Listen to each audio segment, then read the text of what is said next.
दोस्तों नमस्कार। बिहार में एक बार फिर से चुनावी माहौल गर्म हो रहा है क्योंकि प्रदेश में बांकीपुर विधानसभा सीट पर आगामी वक्त में उपचुनाव होने वाले हैं। बांकीपुर विधानसभा सीट वो सीट जहां से बीजेपी के राष्ट्रीय अध्यक्ष नितिन नवीन का वो निर्वाचन क्षेत्र है। बीजेपी के राष्ट्रीय अध्यक्ष नितिन नवीन राज्यसभा के सदस्य हो गए हैं, जिसके चलते पटना की बांकीपुर विधानसभा सीट खाली हो चुकी है। जल्द ही इस सीट पर उपचुनाव होगा। चुनाव के ऐलान से पहले राजनीतिक दलों की तैयारियां भी शुरू हो गई हैं। अब बीजेपी एनडीए गठबंधन के साथ साथ आरजेडी प्रशांत किशोर की पार्टी जन सुराज ने भी कहा है कि यहां से वो उपचुनाव लड़ने की पूरी तैयारी में है। ऐसे में बीजेपी सीट को अपनी मजबूत सीट होने के नाते एनडीए गठबंधन में अपने कब्जे में रखने की पूरी कोशिश करेगी, तो वहीं आरजेडी की कोशिशें होंगी कि चाहे कितनी भी ताकत क्यों न झोंकनी पड़े, परंतु इस सीट पर अपना कब्जा जमाकर बिहार में बदलाव का एक नया संदेश देने का प्रयास किया जाए। लिहाजा चाहे कोई भी लड़े, लेकिन ये सीट पिछले कुछ सालों से तो बीजेपी का गढ़ रही है। तो सबसे बड़ा सवाल यही है कि इस बार भारतीय जनता पार्टी यहां से फिर मौका चुनावी मैदान में किसे देगी। सियासी गलियारों में कई नामों की चर्चा हो रही है, लेकिन सबसे चर्चित एक नाम जो है वो नाम है रितु जायसवाल का। इसके कई कारण हैं। कभी लालू यादव की पार्टी में रही रितु जायसवाल हाल ही में बीजेपी में शामिल हुई है। हालांकि प्रत्याशियों के नाम पर अभी बीजेपी के नेता बोलने से बचते हुए नजर आ रहे हैं। अब क्या कहते हैं राजनीतिक जानकार, बीजेपी की ओर से भले ही कोई कुछ ना कह रहा हो, लेकिन सियासी गलियारों में बहुत कुछ चर्चाएं हैं। राजनीतिक जानकार इसको कैसे देख रहे हैं, इसके लिए वरिष्ठ पत्रकार संतोष कुमार से हमने बातचीत की। सवाल किया गया कि क्या रितु जायसवाल को बीजेपी बांकीपुर विधानसभा सीट से उपचुनाव में उम्मीदवार बना सकती है। संतोष कुमार ने कहा, चर्चा ऐसी जोरों पर चल रही है, लेकिन इसकी उम्मीद कम है।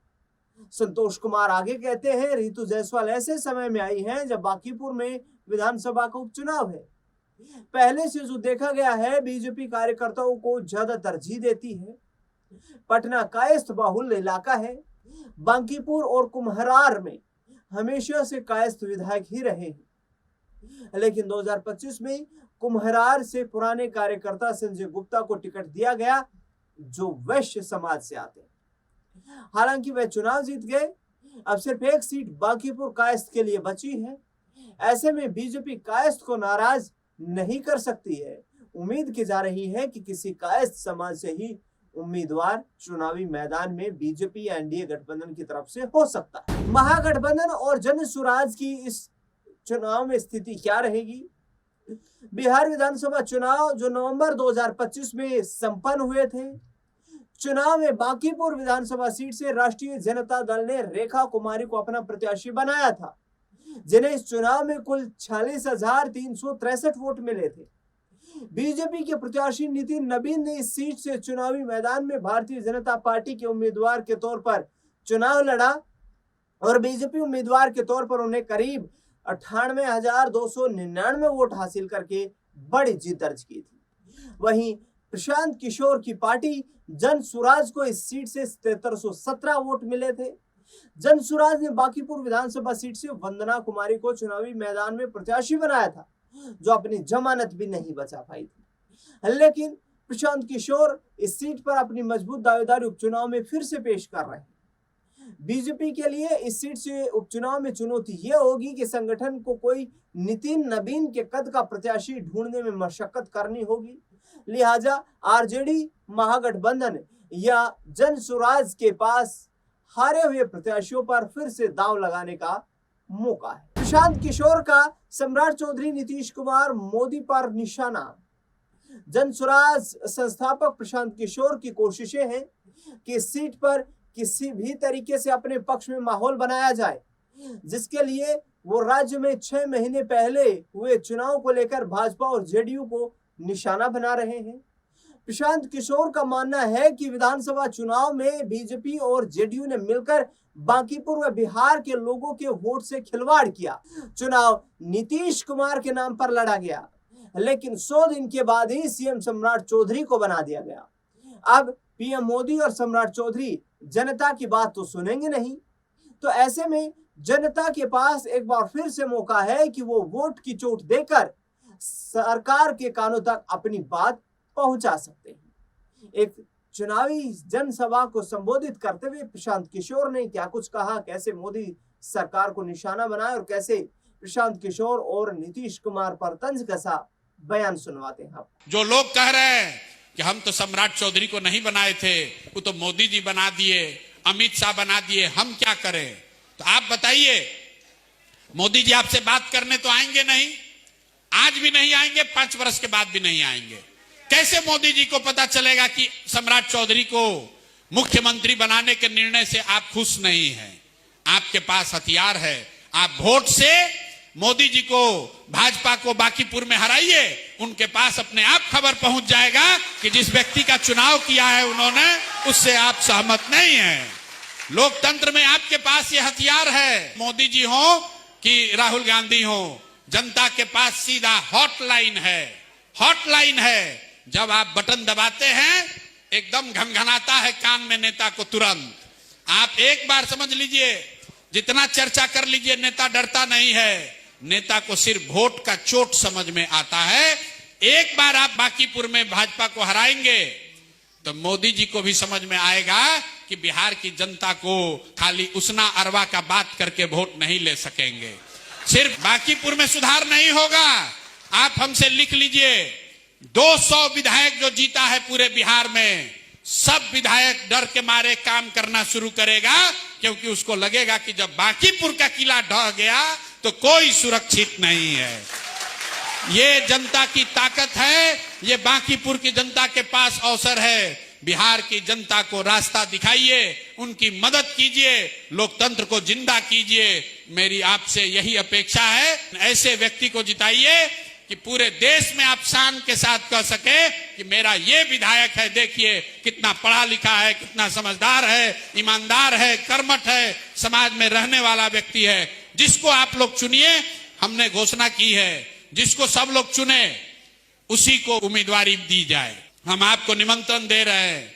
1 महीना 1.5 महीना के बाद हम सभी वार्ड में जा रहे हैं, लोगों को आमंत्रित कर रहे हैं। बापू सभागार में हम लोग बैठेंगे और वहीं पर जिसके नाम पर आप लोग सब सहमत हो जाए, वही आदमी, उसी को उम्मीदवार बना दिया जाए। तो सुना आपने प्रशांत किशोर को, जो कि वर्तमान सरकार पर निशाना साध रहे हैं।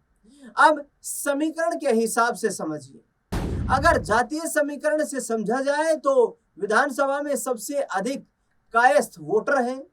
नए परिसीमन से पहले इस सीट का नाम पश्चिमी पटना विधानसभा सीट होता था, जहां से लंबे समय से नितिन नवीन के पिता नवीन किशोर बीजेपी के टिकट से चुनाव जीतते रहे। 2006 में उनके निधन के बाद नितिन नवीन चुनाव लड़ते रहे। 2025 में भी वह चुनाव जीते।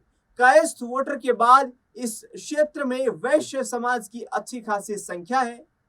इसके अलावा राजपूत, भूमिहार, कोयरी, SC, ST की भी संख्या मौजूद है।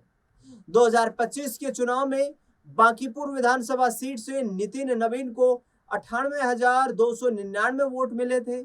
आरजेडी से वैश्य समाज से आने वाली रेखा कुमारी को 46,363 वोट मिले थे। अब बात करें रीतू जायसवाल की, तो दमदार नेत्री हैं। 2020 के विधानसभा चुनाव में वह आरजेडी की टिकट पर परिहार सीट से चुनाव लड़ चुकी है, लेकिन सिर्फ 1549 वोटों के मामूली अंतर से हार गई।